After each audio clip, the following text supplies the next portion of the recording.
Elias Ward had learned very quickly that silence on an alien ship was never peaceful. On Earth, silence usually meant rest, a quiet room, a paused machine, a moment where nothing demanded attention.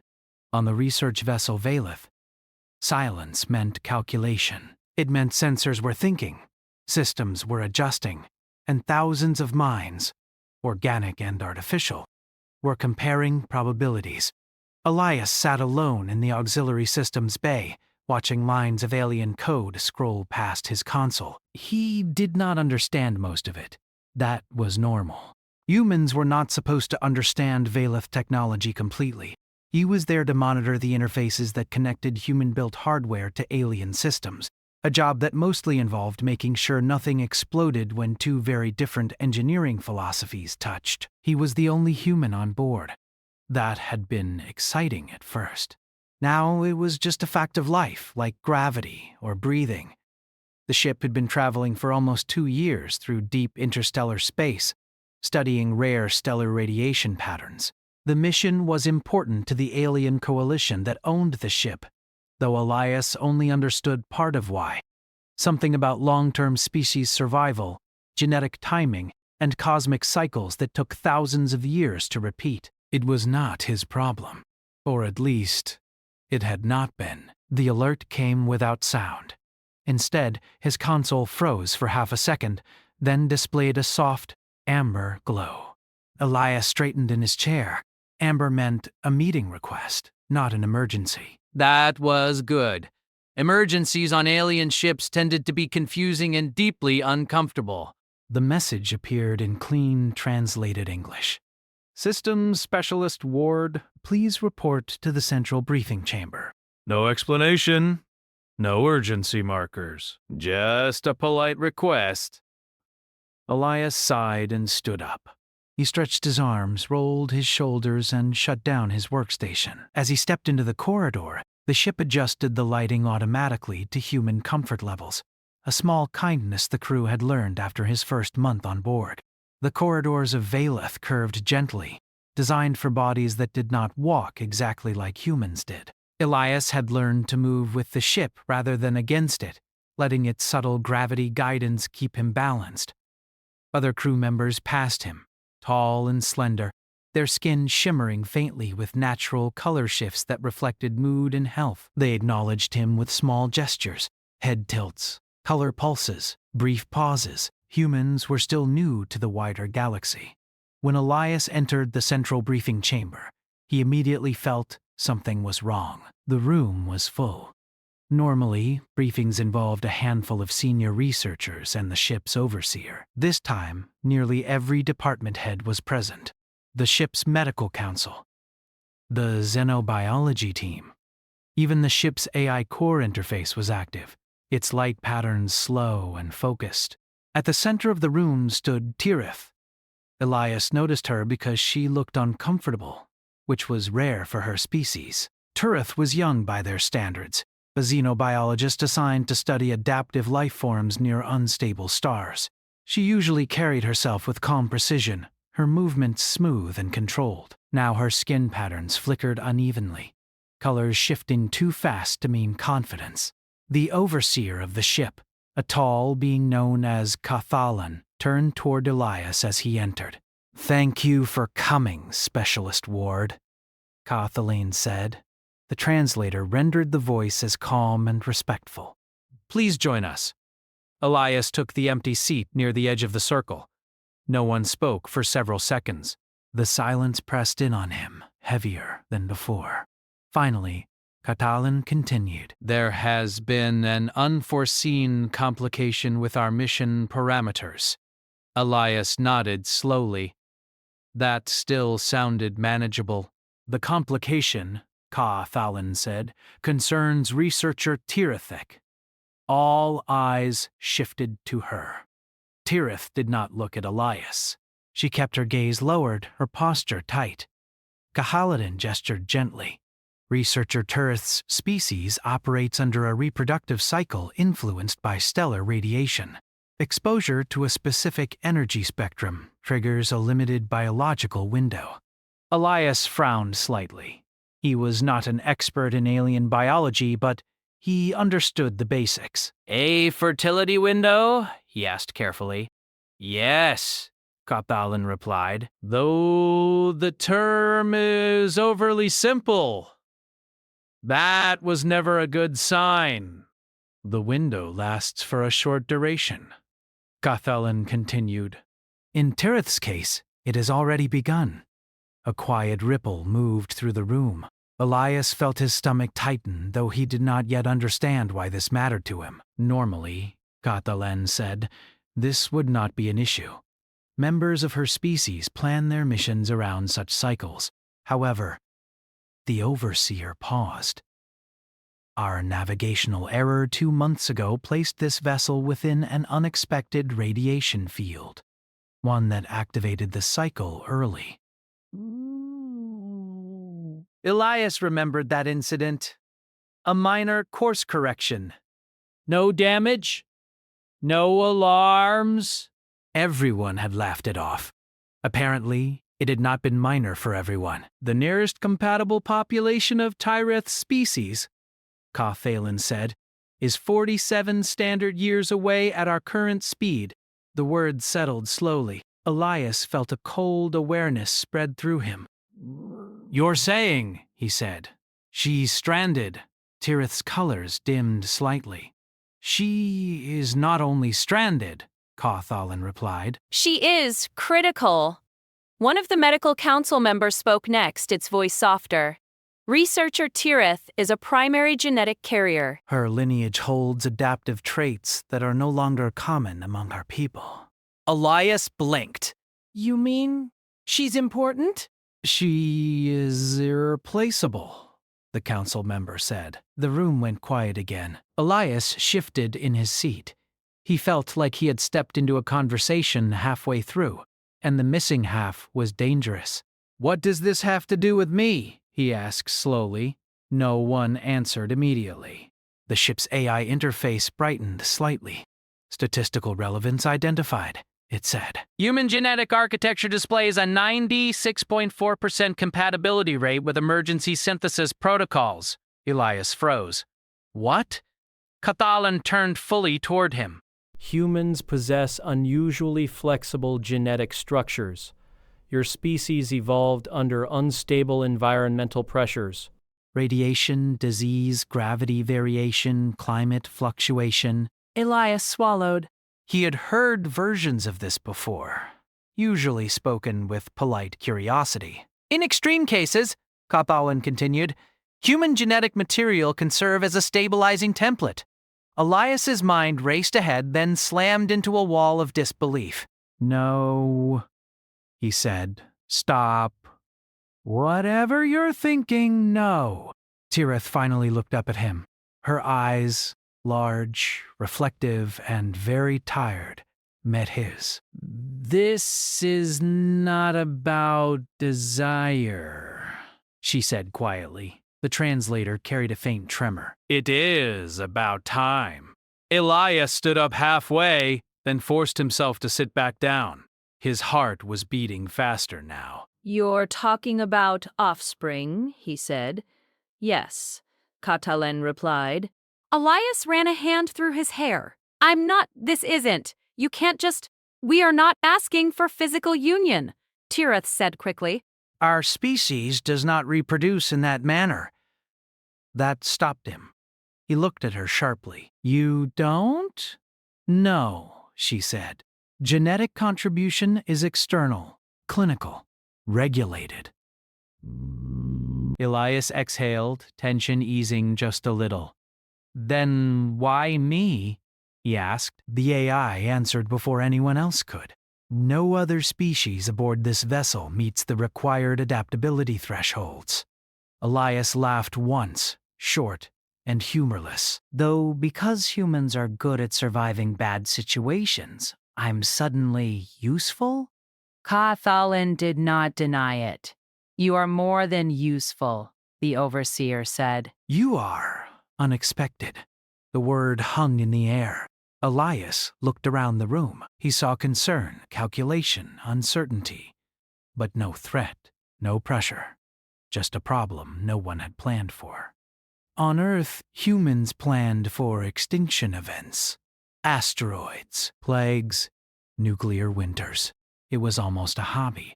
Out here, among the stars, he was starting to realize that not everyone did. I need time, Elias said finally. Time is limited, Tirith replied softly. But your consent matters. That surprised him more than anything else.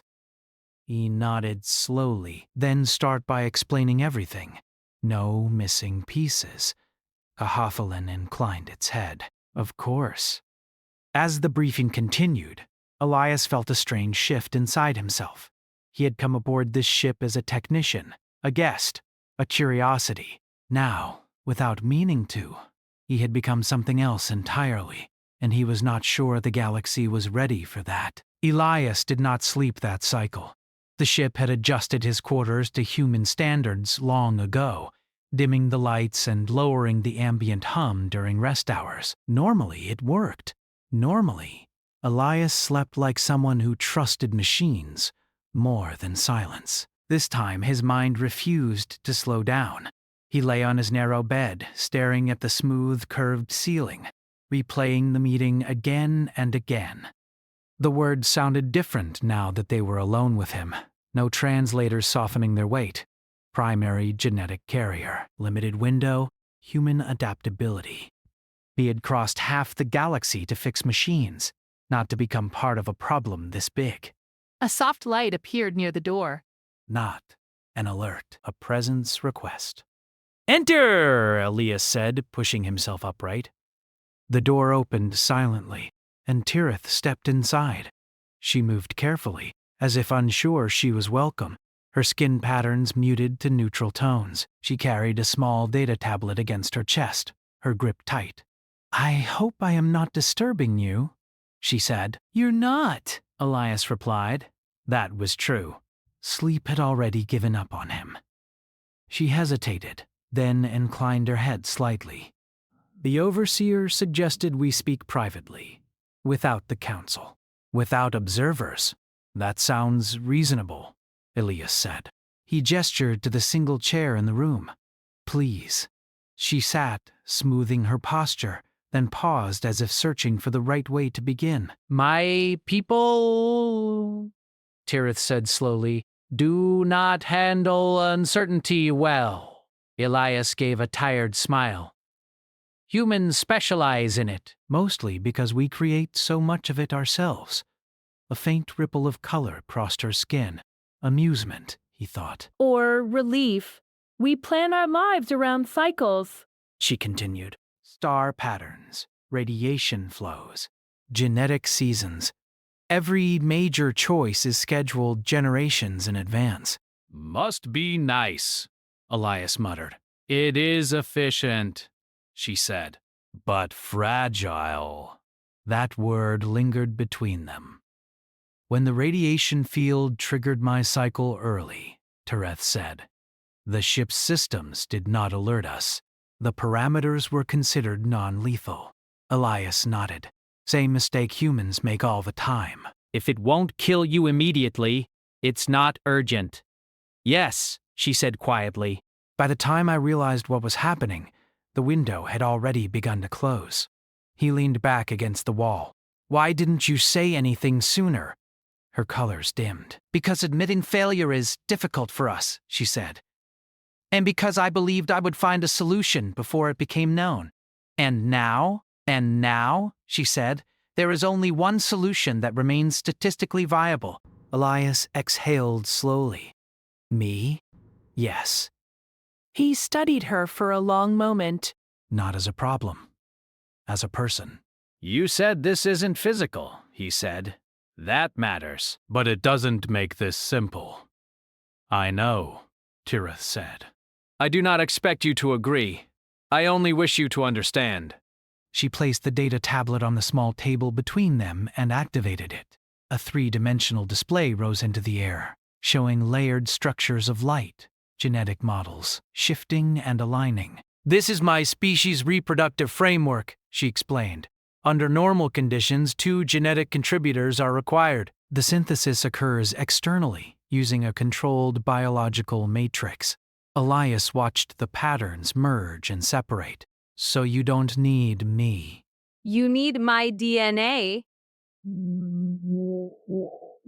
Yes, she said, but not in its original form. She adjusted the display. A human genetic helix appeared, surrounded by stabilizing fields. Human DNA is unusually tolerant, she said. It bends without breaking. It repairs aggressively. It accepts foreign structures without rejecting them. Elias felt a strange mix of pride and discomfort. That's what happens when you evolve on a planet that's actively trying to kill you. Her colors shifted again. Fascination this time. You joke, she said, but it is true. Your planet exposed you to radiation, toxins, extreme temperature shifts, and constant microbial assault. Earth is not a friendly place, Elias agreed. We survived by being stubborn. She looked at him directly. That stubbornness may save my lineage. The word lineage hit harder than anything else so far. This isn't just about you, Elias said slowly. It's about children. Future people. Yes, she said. People who will exist or not exist based on what happens in the next few cycles. He rubbed his face with both hands. On Earth, he said, we argue endlessly about consent, legacy. We don't take this lightly. That is why, Tirith said softly, I am grateful it is a human. He looked up, surprised. My people see reproduction as duty, she continued. You see it as choice. Even obligation must pass through ethics. Elias laughed quietly. We're still bad at it, but we try. They sat in silence for a moment, watching the genetic models slowly rotate. What happens if I say no? Elias asked. Tirith answered honestly, I will record the failure. The mission will be altered. The council will adjust projections. And you? He asked. I will continue my work until my biology no longer allows me to. Elias closed his eyes. Humans planned for extinction. That was true, but they also hated being the reason for it. I need to understand the risks, he said. To you, to me, to whatever comes after. She nodded quickly. Of course. The next several hours passed in quiet discussion. No pressure, no dramatic arguments, just information. Elias learned that the process would involve creating a temporary genetic bridge, his DNA used as a stabilizing reference, not a direct contributor. Any offspring would be fully Tirith species, carrying no human traits. He learned that his involvement could be terminated at any point. He learned that the emotional stress on Tirith was considered a greater risk than the biological one. At some point, the ship's AI joined the conversation, answering questions with calm precision. Probability charts, failure margins, long-term effects. What surprised Elias most was how careful they were. No one tried to rush him. No one tried to guilt him. They treated his consent like a rare resource. When Tirith finally stood to leave, her posture seemed lighter than when she arrived. Thank you for listening, she said. Thank you for explaining, Elias replied. As she reached the door, she paused. Elias, she said, using his name without title. Whatever you decide, I will not resent you. He met her gaze. That might be the most human thing anyone said to me out here. After she left, Elias remained awake, staring at the ceiling again. But this time, his thoughts were clearer. Humans had always assumed the galaxy would be full of stronger, smarter, more advanced species. No one had warned him that sometimes the universe simply ran out of options. And when that happened, it looked to the species that had learned to survive without guarantees.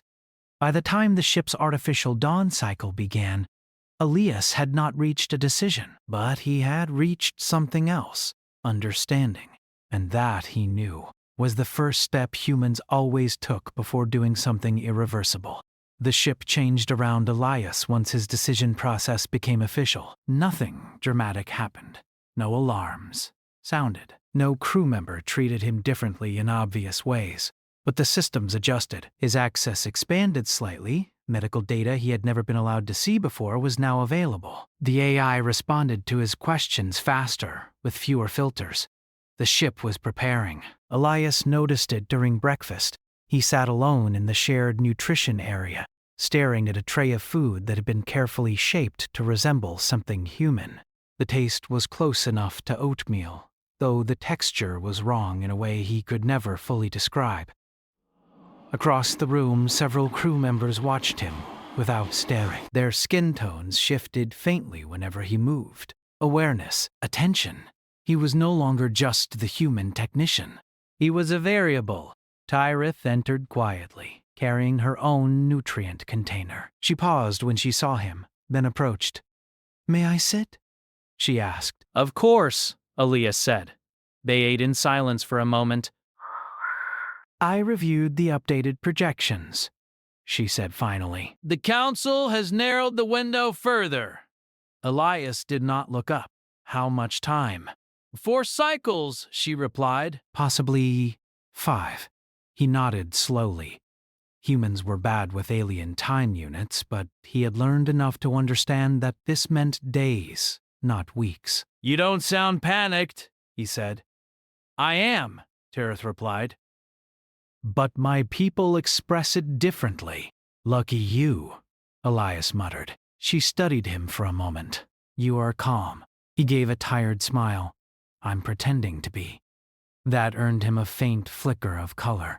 Ooh. Respect, he thought. After breakfast, Elias reported to the medical wing. He had been there before, usually to fix interface problems between human scanners and alien diagnostics.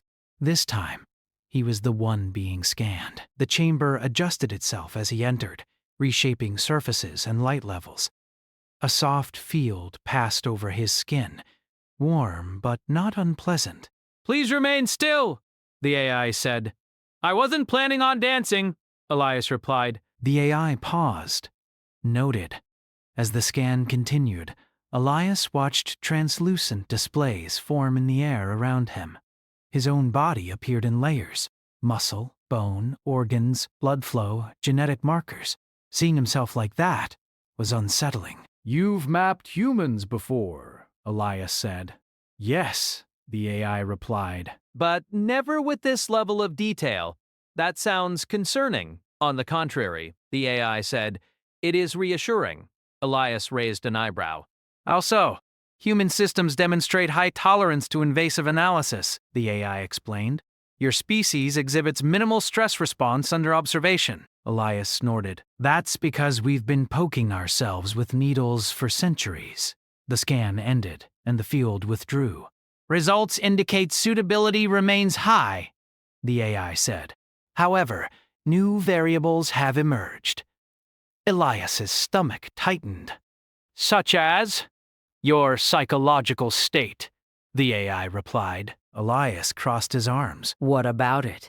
You are experiencing moral weight, the AI said. This affects decision reliability. Welcome to being human, Elias said dryly. Later that cycle, Elias attended a smaller council meeting. Not the full group from before. Just Catalan, Tirith, and 2 medical specialists. The room felt less formal this time. No raised platforms. No symbolic spacing. Just a circle. We have identified an alternative approach, Catalan said. Elias leaned forward. I'm listening. Instead of a full genetic bridge, Catalan continued, we may attempt a partial stabilization using archived human genetic models. Elias frowned. You mean stored data? Not me? Yes, Catalan said. However, the success probability drops to 32%. And with me? 87%, the medical specialist replied. Elias leaned back. exhaling slowly. So I'm not required, he said. I'm just the better option. That is correct, Talon said without hesitation. Elias appreciated that honesty. What happens if it fails? He asked. The medical specialist answered, The cycle will end. There will be no opportunity for correction. She met his gaze calmly. I will accept the outcome. That was the problem. Humans were terrible at accepting outcomes they could influence. After the meeting, Elias walked the observation corridor alone. Beyond the transparent hull, stars stretched endlessly, cold and distant. He thought about Earth, about how humans had once believed the universe would save them. Gods, fate, destiny. Then they learned better. They learned that survival came from preparation, adaptation, and making impossible choices before they became unavoidable. His communicator chimed softly. Specialist Ward, Cathalan said. May I speak with you? I'm listening, Elias replied. You have been given space to decide, Cathalan said. But I sense hesitation. That's because this isn't a job, Elias said. It's a responsibility. Yes, Cathalan agreed. And humans are known for accepting such burdens. Elias turned from the stars. We are also known for regretting them. Regret is preferable to extinction, Cathalan said gently. Elias was silent. You may ask a question of me, the overseer added. One that you have not asked yet. Elias considered this. Why didn't your people plan for this? He asked. If this cycle is so important, why rely on perfect conditions? Cathalan's posture shifted slightly, a sign of discomfort. We believed our knowledge was complete, the overseer said. We believed the universe was predictable. And humans didn't? Elias asked. No, Cathalan said. Humans expect failure. You build systems that assume error. Elias smiled faintly. Because error is the one thing we can count on. The cycle before the deadline. Elias made his decision. He requested a private meeting with Tyreth. They met in the small botanical chamber, a place filled with alien plants, adapted to low light. Soft colors glowed faintly from leaves and stems. I will do it, Elias said. Tyreth did not react immediately. Her skin froze in neutral tones, as if her body needed time to catch up. You are certain? She asked. No, Elias said honestly. But I'm willing. She lowered her head deeply, a gesture of respect that made Elias uncomfortable. You have my gratitude, she said, and my trust. Let's be clear, Elias said. I'm not saving you. I'm just helping you save yourself. Her colors warmed. That distinction matters. Preparation began immediately. Elias underwent more scans, more briefings, more consent checks than he could count. Every step was explained. Every option was repeated. At no point did anyone treat his agreement as permanent. On the final cycle, as he lay in the medical chamber, connected to systems that hummed softly around him, Elias felt strangely calm. Not brave, not heroic, just human. Tyreth stood nearby, watching him with steady focus. If this works, Elias said, promise me something. Yes, she said. Teach your people what this cost, he said. Not to me. To you, to the universe. She nodded. I will. The chamber lights dimmed. Systems aligned, and somewhere deep in the ship's core, probability shifted. Not because of technology, but because a species that had never expected the universe to be kind had stepped forward when kindness alone was not enough. The medical chamber was quiet in a way Elias had never heard before. Not empty, not silent, just focused. Soft light filled the room, shifting slowly as the ship adjusted energy flow. Transparent panels hovered around the central platform where Elias lay. each one showing calm streams of data. His heart rate, neural activity, genetic markers translating into alien symbols he could not read. He felt no pain. That surprised him. The field around him was warm, almost comforting, like standing in sunlight on a cool day. His body knew something was happening, but it did not panic. Humans were good at that, letting machines take control as long as they were told what was going on. The AI's voice spoke gently. Phase 1 has begun. You may speak if you wish. Elias swallowed. That's good to know. Tirith stood on the far side of the chamber, separated by a transparent barrier. She was connected to her own system, but unlike Elias, she was standing, alert, focused.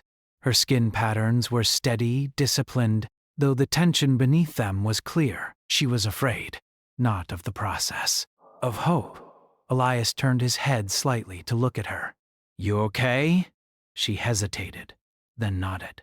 I am prepared.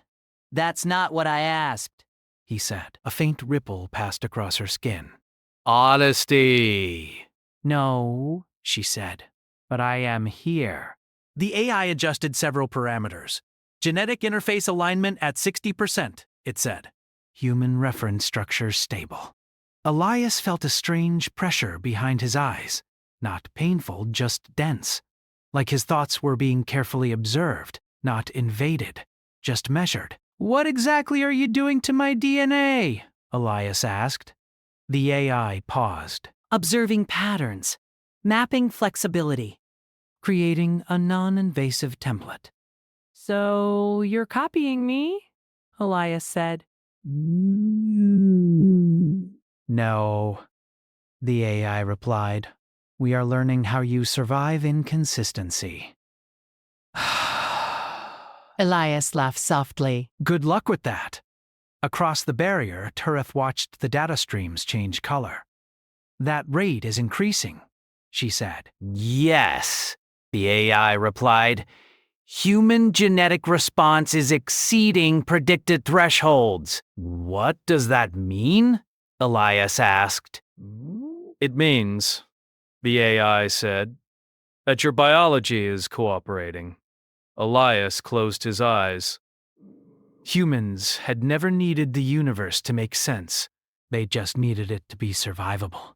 As Phase 2 began, the chamber grew brighter. The systems around Tirith activated, projecting a delicate framework of light around her. It was not invasive. It did not restrain her. It simply waited. This is the bridge, the AI explained. Temporary. Adaptive. No permanent exchange. Elias felt a sudden wave of exhaustion, like the moment just before sleep claimed him. His breathing slowed, steady and calm. Elias, Tirith said quietly. If at any point, I know, he replied. You stop. No arguments. Yes, she said. Always! The Alien Medical Council observed from outside the chamber, their expressions unreadable. They had expected complexity. They had expected instability. They had not expected ease. The systems adapted faster than anticipated. Human reference patterns aligned with Tirith's genetic framework smoothly, not forcing change, but allowing it. Compatibility rising, the AI said. 89%. 91. That should not be possible, one of the medical specialists whispered. Catalan stood still, watching. This is what humans do, the overseer said quietly. They bend. Inside the chamber, Elias drifted in and out of light sleep. Images passed through his mind, not memories exactly, but impressions.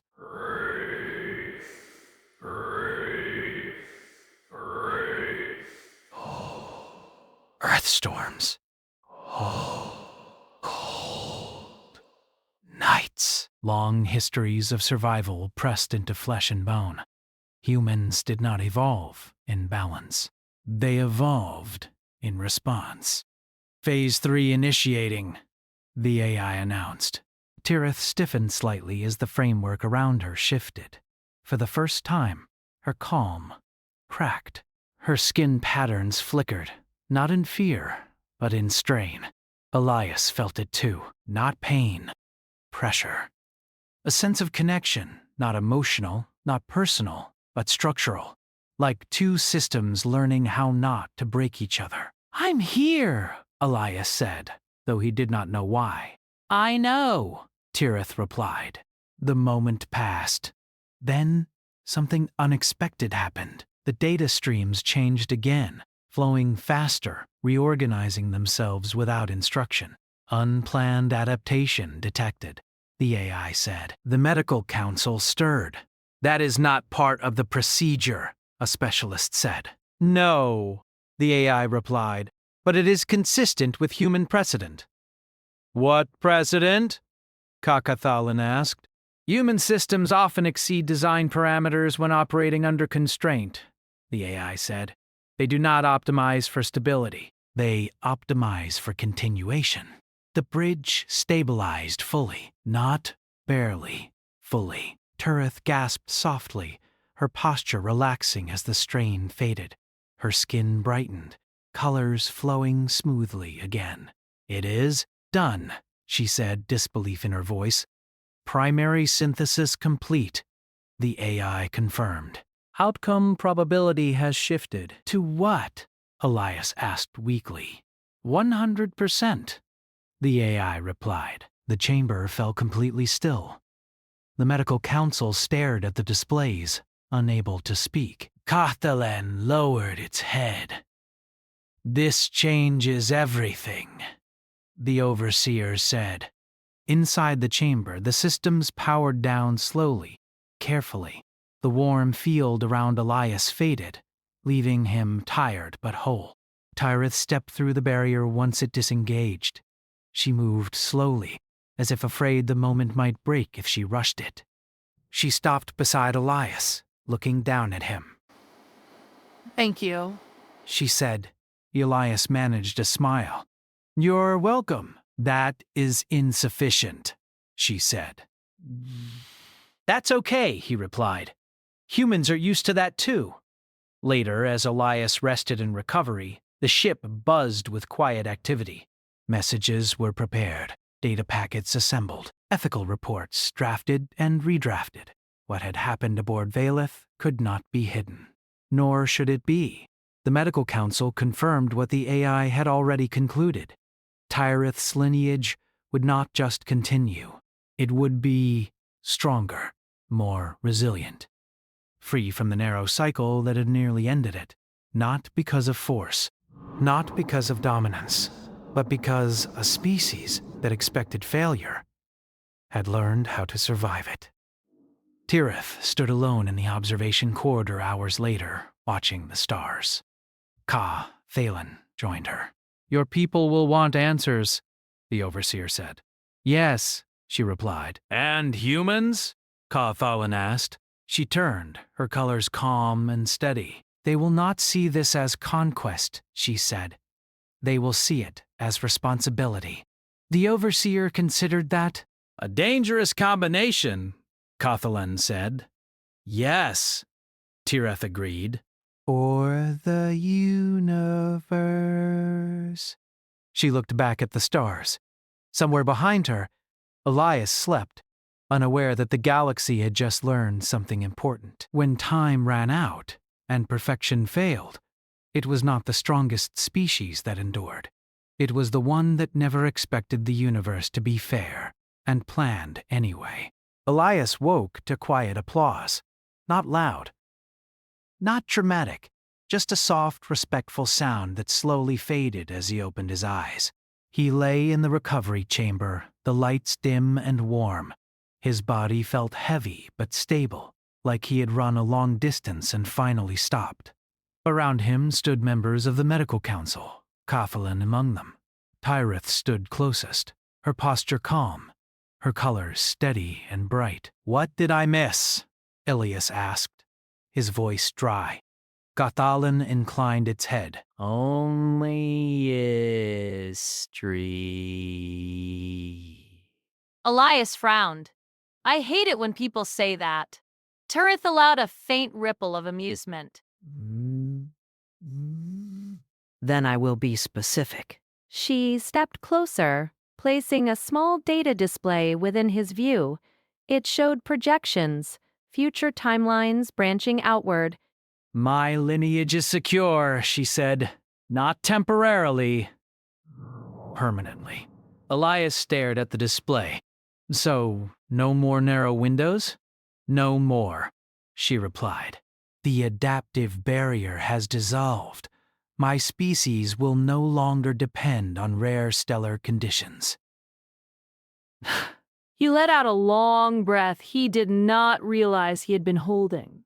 That's good, he said. That's really good. It is more than good, Cathalan said. It is unprecedented.